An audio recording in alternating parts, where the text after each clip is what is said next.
श्री स्वामी समर्थ. आज आपण चातुर्मासाबद्दल माहिती बघणार आहोत.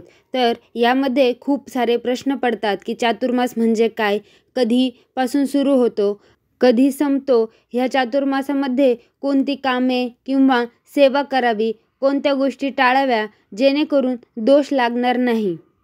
तर ही माहिती जाणून घेण्यापूर्वी कृपया चॅनलला सबस्क्राईब करा. हिंदू धर्मामध्ये चातुर्मासाचे विशेष महत्त्व आहे.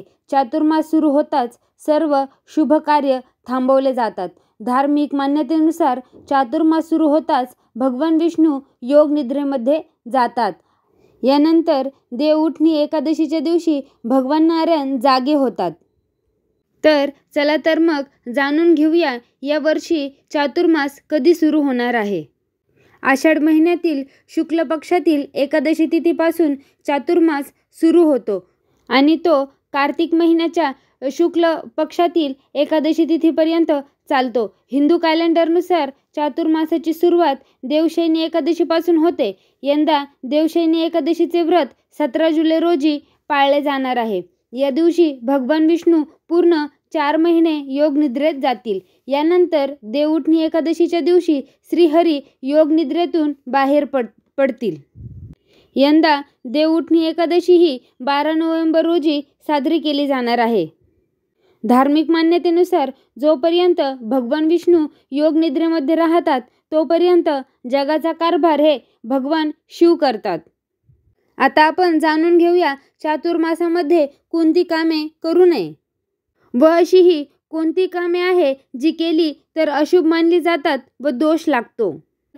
चातुर्मासात विवाह, मुंडन, पवित्र धागा, नवीन वाहन, नवीन मालमत्ता खरेदी, घर बांधणे, नवीन व्यवसाय सुरू करणे, भूमिपूजन आदी शुभ कार्य करणे टाळावे, नाहीतर दोष लागतो. तर आता आपण जाणून घेऊया की चातुर्मासात अशी कोणती कामे करावी ज्याने भगवान विष्णू प्रसन्न होतील व त्यांचा आशीर्वाद आपल्यावर राहील.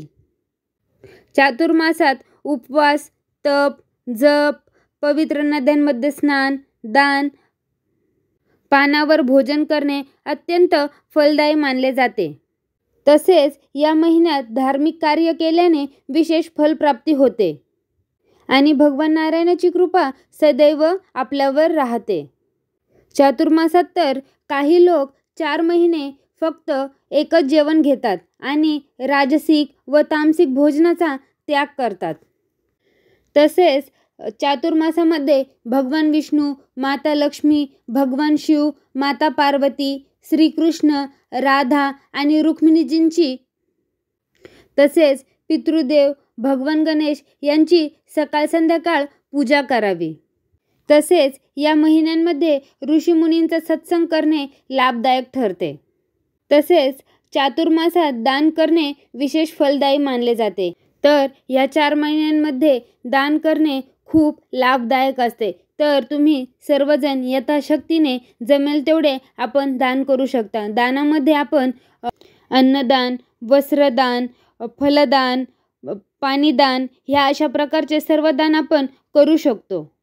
तर ह्या महिन्यामध्ये दान केल्याने जीवन संरक्षण होते, आरोग्यासाठी फायदेशीर आहे. तसेच या काळात पितरांसाठी पिंडदान किंवा तर्पण करणे उत्तम मानले जाते. त्यामुळे त्यांच्या आत्म्याला शांती मिळते. अशी मान्यता आहे की ह्या महिन्यात केलेली उपासना आणि साधना लवकर फळप्राप्ती देते. म्हणून आपल्या सर्वांना जमेल तेवढी सेवा करायची आहे व यथाशक्तीने गोदान, मनुष्यदान करायचे आहे. तर अशी ही छोटीशी माहिती तुम्हाला आवडली असेल तर नक्की व्हिडिओला लाईक आणि शेअर करा. श्री स्वामी समर्थ.